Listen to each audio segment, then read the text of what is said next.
Considéré comme le roi de la guitare manouche, Django Reinhardt inventa dans les années 30 le swing parisien. Si la légende reste toujours présente, c'est grâce à tous ceux qui la font vivre par sa musique. Ses descendants proches, éloignés ou spirituels improvisent sur ces accords immortels en France et dans le monde entier. Comment se définit ce style et cette technique? Où se joue cette musique? Qui sont les représentants directs de cette légende? Qui sont les descendants du roi du jazz parisien?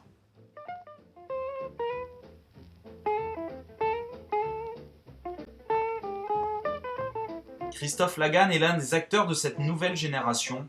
Il nous ouvre les portes de cet univers musical. C'est une guitare typique, dite fabrication française, dite Selmer, qu'on va dire. C'est une copie d'une Selmer en fait que je fais là, avec évidemment pas à l'identique, avec aussi ma patte, on va dire, avec une originalité. Donc moi je suis spécialisé dans ces guitares-là, guitares de jazz à la française, sur lesquelles je joue moi-même. J'allie lutherie et musique en même temps. Ce sont des guitares de jazz sur lesquelles Django Reinhardt a joué, qui a, on va dire, mis au goût du jour les guitares Selmer, type Selmer, sur lesquelles nous luthiers, nous faisons référence. Cette guitare, elle a une petite histoire car elle va partir aux États-Unis, à New York, en septembre. On va commencer par un fond que je viens de découper. Avec ce fond là, on a les éclisses qui vont avec, qui font partie du même bois évidemment, qu'on a moulé. Ça vient comme ça. On colle le fond aux éclisses. Une fois qu'on a fait tout ça, on prend une table d'harmonie qui est en sapin ou en cèdre. C'est une grande bouche typique type Selmer. On ferme le couvercle, donc là on a une caisse de résonance. Le manche est là, en noyer français. Donc là on va profiler le manche, évidemment, à sa main. Qu'on va mettre, évidemment, comme ça. Voilà. Il ne manque plus que la tête elle est là. Une touche en ébène, que voici. Et voici la guitare.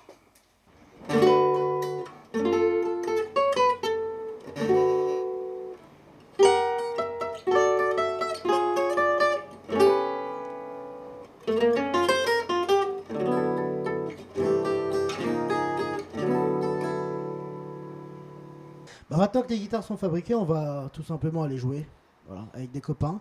On va écouter le maître, Angelo Debar, et on aura quelques surprises, à mon avis, dans cette soirée-là. Donc, on y va.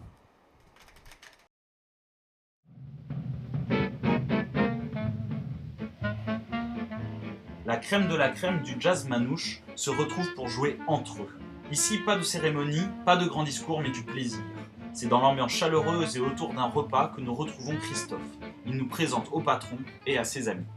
Alors ici, on est au Petit Joueur. Le Petit Joueur, c'est rue de Moussaïa, dans le 19e. Tous les soirs, il y a un concert. T'as tout le monde qui passe par ici. T'as Noé Reinhardt quelque part derrière toi, là-bas. David est déjà venu jouer souvent. Lewis Adel Reinhardt, l'arrière-petit-fils aussi. Oui, forcément, oui. Duke Ellington appelait ça du jazz parisien. Le jazz manouche, c'est la transformation. Bonsoir. C'est la transformation de la musette en jazz pour résister à la création des clubs de Paris Intramuros sur les guinguettes qui étaient hors de l'octroi parisien. Donc entre 1929, 1927 jusqu'à 1935 sur le démarrage. Après, ça s'est implanté comme style à part entière. Et comme on n'a pas de batterie dans ces endroits-là, contrairement aux clubs riches de Paris Intramuros, on fait la pompe à la guitare. Comme tu as remarqué, je suis assis à une table et j'ai mangé. Donc du coup, je vais te présenter. Donc là, c'est Pierre. Là, c'est Christophe. Là-bas, qui n'écoute pas, c'est Didou. Et là, c'est Noé. Donc Noé est un guitariste de renom, puisqu'il s'agit de Noé Reinhardt. Et il est très connu. Je suis un petit cousin de Django, qui était le plus agréable de mon grand-père et de ma grand-mère. Ça fait longtemps que je fais de la musique, on va dire.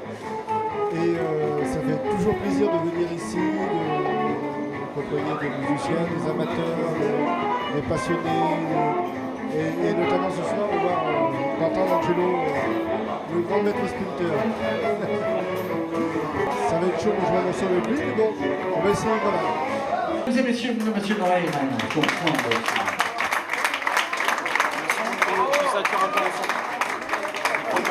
C'est le seul homme qui l'a pris.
Changement de décor et changement de lieu. Nous avons rejoint Drum et Nicolas sur la plage de Montpellier pour qu'ils nous expliquent techniquement comment fonctionne le swing parisien.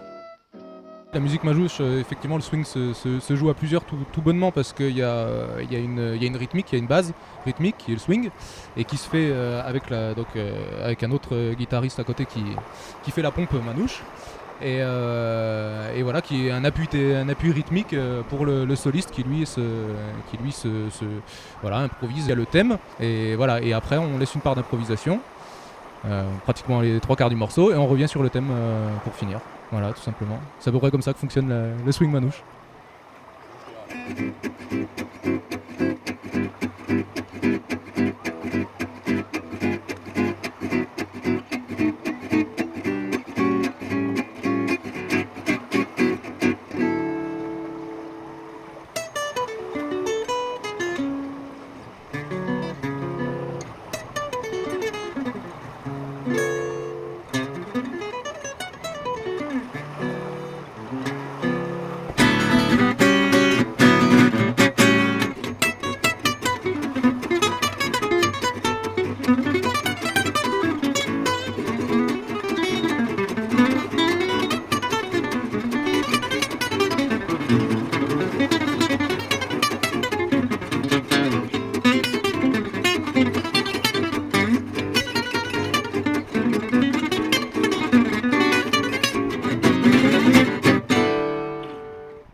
Retour dans la région parisienne au Festival des Puces de Saint-Ouen. L'ambiance des terrasses de café et du célèbre marché vit au rythme du swing manouche pendant 3 jours. Sédentarisé en vivant à Paris, ce style reste une invitation au voyage. Ici, on arrive d'Allemagne, de Suisse et même des États-Unis pour participer à ce melting pot musical. Ich komme von Germany, Deutschland, und ich bin hierher gekommen. Eva Stonko hat mich eingeladen für dieses Festival. Ich habe angefangen, ich war 9 Jahre alt, wie es bei Manouche halt üblich ist. Ich habe eine Gitarre gesehen und habe drauf losgespielt. Also ich war mit meiner Musik in Kanada, in den USA, in Schweden, Dänemark, Italien, Frankreich, Österreich, ja, fast ganz Europa. Jazz manouche is getting more popular and international outside of Europe. In New York City, there are 5 or 6 or 7 groups that are consistently playing. Legendary saxophone player James Carter says it's absolutely natural that just like French and Gypsy musicians are influenced by Americans, that we can be influenced by them as well. Si ces rencontres sont possibles, c'est aujourd'hui grâce à cet homme, Didier Lockwood. Voilà 10 ans qu'il se bat avec Malik pour la survie du festival, et ce, pour le plus grand plaisir de nos oreilles.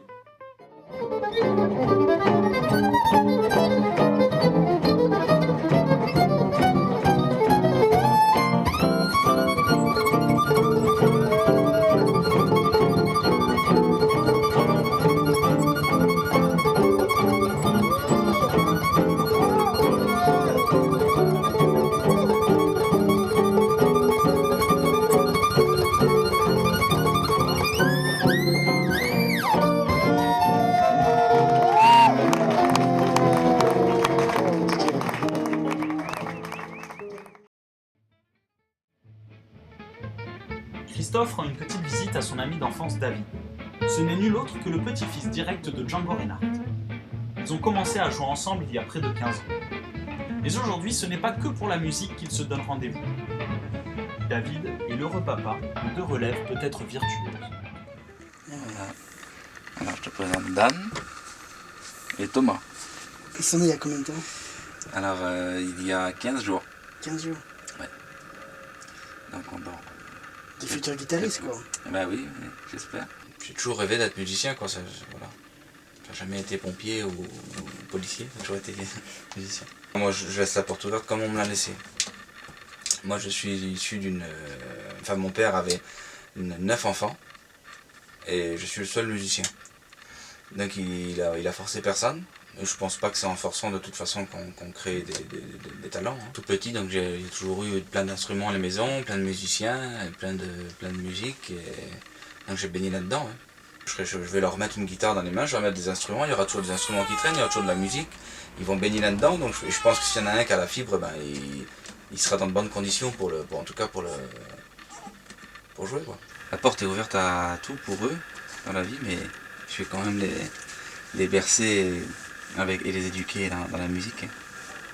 Je vais leur jouer une petite composition là, qui s'appelle Nouvelle Naissance.